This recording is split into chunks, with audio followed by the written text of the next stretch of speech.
Assalamualaikum warahmatullahi wabarakatuh. Kali ini saya Muhammad Abdan Johari, kelas A25, akan memberikan jawaban dari tugas ujian akhir semester 4 mata kuliah Literasi Digital Kuning, Kitab Kuning. Dosen pembimbing kita yang terhormat Ibu Hajah Rohmatul Fawaiz, SAG MPDI. Soal yang pertama tentang asal-usul literasi digital Kitab Kuning. Literasi digital Kitab Kuning memiliki akar sejarah yang panjang dan terhubung dengan tradisi keilmuan Islam di Indonesia.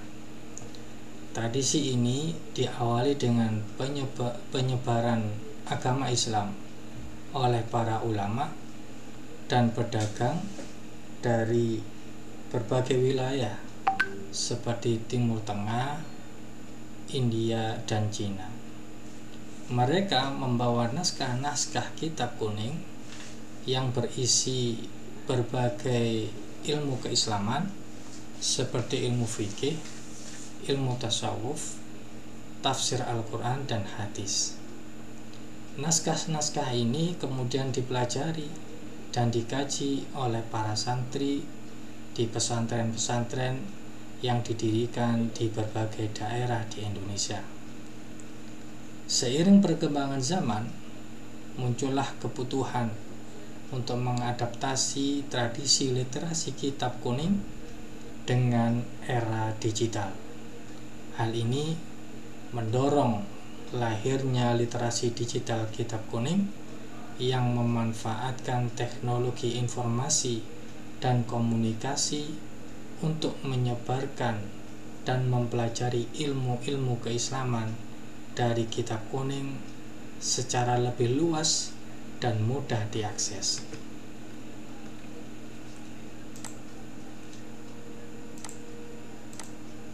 Pengertian literasi digital Kitab Kuning. Literasi digital Kitab Kuning dapat diartikan sebagai kemampuan untuk mengakses, memahami, menganalisis, dan mengevaluasi informasi terkait Kitab Kuning melalui media digital. Media digital tersebut dapat berupa website, aplikasi, e-book, atau media sosial. Manfaat literasi digital Kitab Kuning. 1. Memfasilitasi akses keilmuan Islam. Orang dapat mempelajari Kitab Kuning kapan saja dan dimanapun saja melalui media digital. Yang kedua, meningkatkan pemahaman terhadap teks Kitab Kuning. Media digital memungkinkan pembaca untuk mengakses berbagai sumber penafsiran dan penjelasan teks Kitab Kuning. Yang ketiga, memperluas jangkauan pembelajaran Kitab Kuning. Literasi digital Kitab Kuning memungkinkan ilmu-ilmu Islam Kitab Kuning dipelajari oleh masyarakat luas, termasuk mereka yang tinggal di daerah terpencil.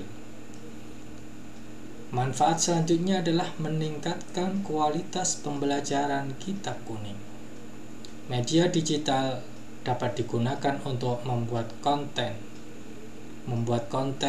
pembelajaran yang lebih interaktif dan menarik, sehingga meningkatkan minat dan motivasi belajar. Yang selanjutnya, manfaat literasi digital Kitab Kuning adalah melestarikan tradisi ilmiah Islam. Literasi digital Kitab Kuning membantu melestarikan tradisi ilmiah Islam dengan menyebarkan pengetahuan Islam dari Kitab Kuning kepada generasi muda. Tujuan literasi digital Kitab Kuning. 1.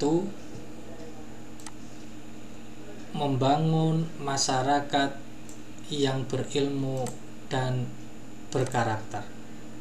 Literasi digital Kitab Kuning diharapkan dapat membantu membangun masyarakat yang berilmu dan berakhlak mulia.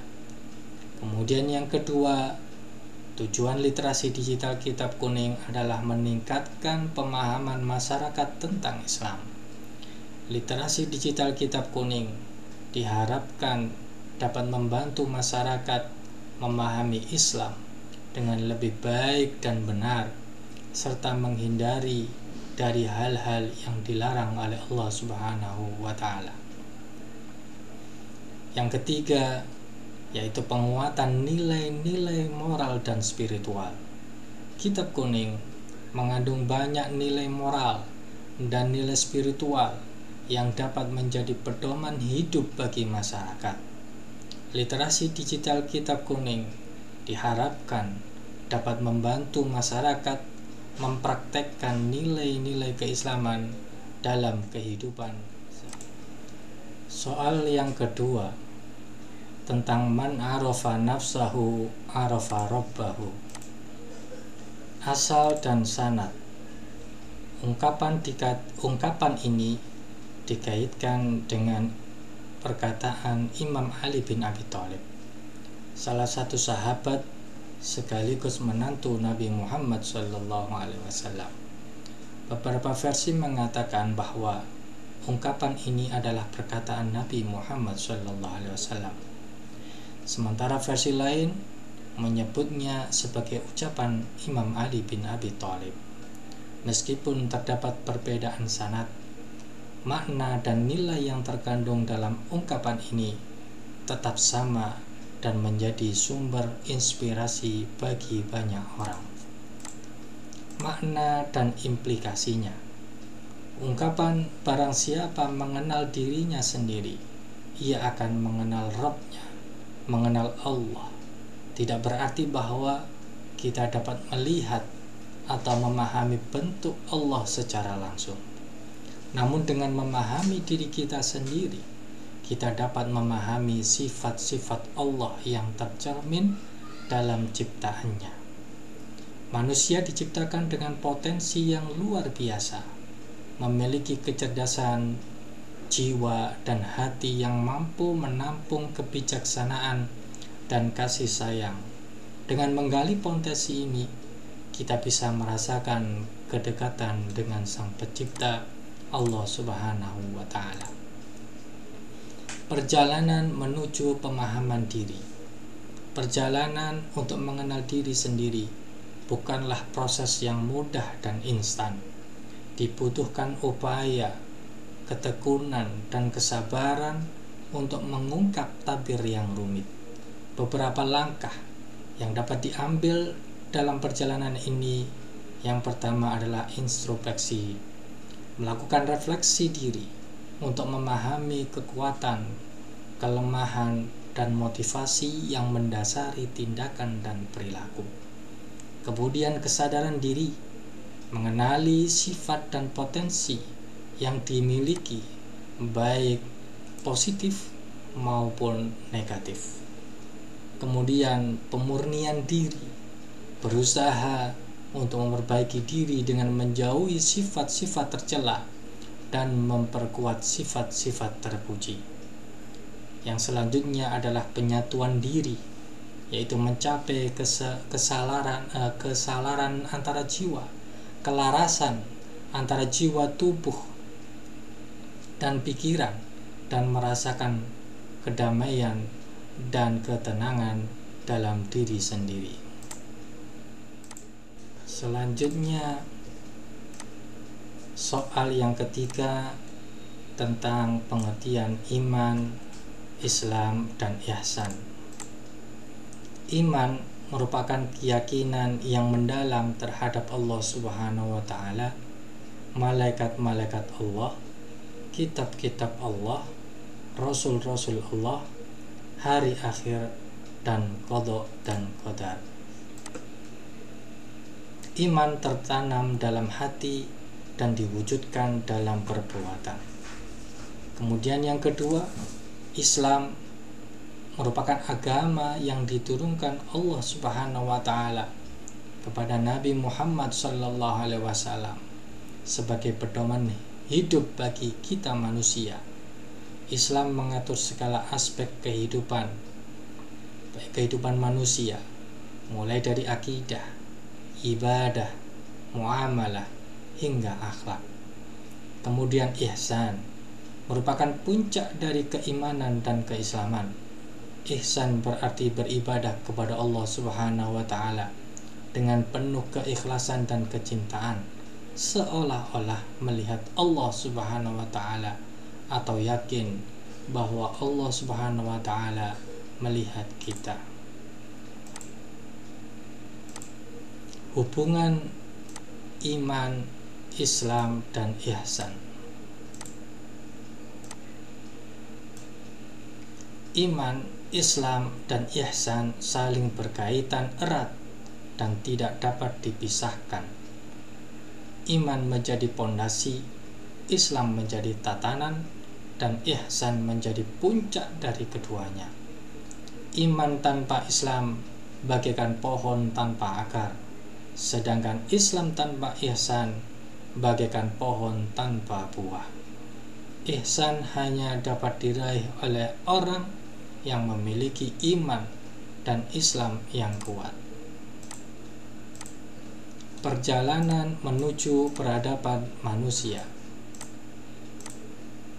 Iman, Islam, dan ihsan adalah pondasi bagi terwujudnya peradaban manusia yang mulia. Berikut adalah perjalanan dari iman, Islam, dan ihsan ke peradaban manusia. 1. Membangun individu dengan iman dan karakter.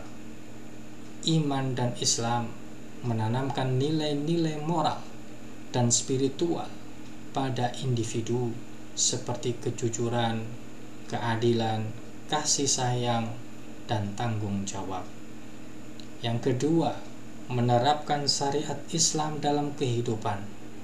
Islam memberikan aturan dan pedoman dalam berbagai aspek kehidupan seperti ibadah, muamalah, dan moral. Yang ketiga, mencapai puncak ketaatan. Ihsan mendorong individu untuk beribadah dan beramal dengan ikhlas dan cinta kepada Allah Subhanahu wa taala. Hal ini melahirkan individu yang selalu berusaha untuk menjadi lebih baik dan memberikan manfaat bagi orang lain. Yang keempat, membangun masyarakat yang beradab. Individu yang memiliki iman, moral, dan sopan santun akan membentuk masyarakat yang beradab. Masyarakat yang beradab menjunjung tinggi nilai-nilai kemanusiaan, saling menghormati, dan bekerja sama untuk mencapai kebaikan bersama. Kemudian yang kelima, perwujudan peradaban mulia. Peradaban yang mulia ditandai dengan kemajuan di berbagai bidang seperti ilmu pengetahuan, teknologi, ekonomi, dan budaya. Kemajuan ini didasarkan pada nilai-nilai moral dan spiritual yang kuat yang bersumber dari iman, Islam, dan ihsan. Kemudian soal yang keempat tentang sholat. Dalam Islam, sholat dipandang sebagai sarana untuk mencegah tindakan keji dan mungkar. Kualitas sholat memiliki peran penting dalam kemampuannya untuk mempengaruhi perilaku seorang hamba. Upaya kita agar sholat benar-benar dapat mencegah perbuatan keji dan mungkar. Yang pertama, khusyuk. Sholat yang dikerjakan dengan fokus dan penuh penghayatan kepada Allah Subhanahu wa ta'ala. Ketika seseorang sholat dengan khusyuk, ia akan lebih mudah teringat kebesaran Allah dan takut melanggar perintah-perintahnya. Yang kedua, menjaga sholat dengan sempurna. Artinya melaksanakan sholat dengan benar sesuai tuntunan, mulai dari niat, kemudian takbiratul ihram, gerakan-gerakan sholat, bacaan-bacaan sholat, bacaan Al-Quran, hingga salam. Ini menunjukkan keseriusan dan ketaatan kepada Allah Subhanahu wa Ta'ala. Kemudian yang ketiga, yaitu memahami makna sholat, yaitu mempelajari dan memahami makna setiap gerakan dan bacaan dalam sholat. Ini akan semakin mendekatkan diri kepada Allah Subhanahu wa Ta'ala dan memperkuat niat untuk menjadi lebih baik.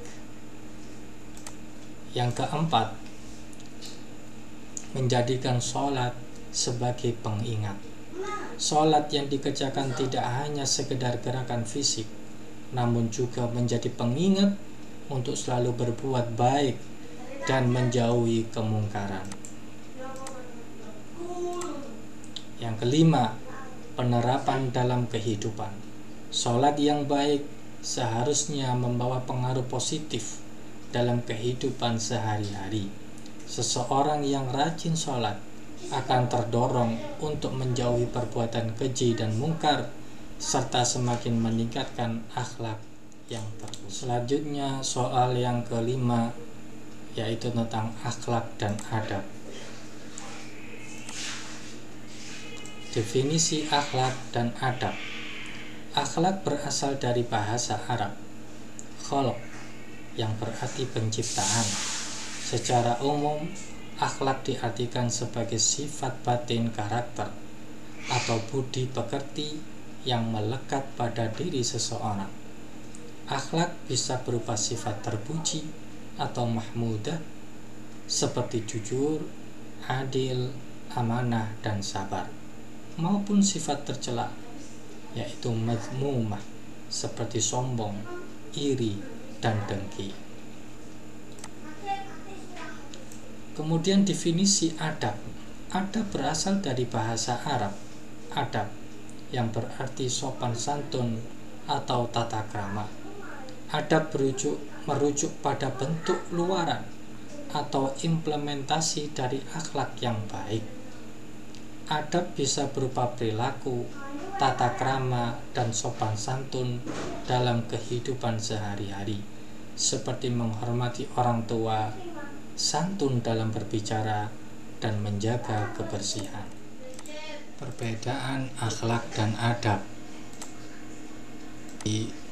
Akhlak berasal dari dalam diri, hati atau jiwa, didorong oleh keyakinan dan keimanan.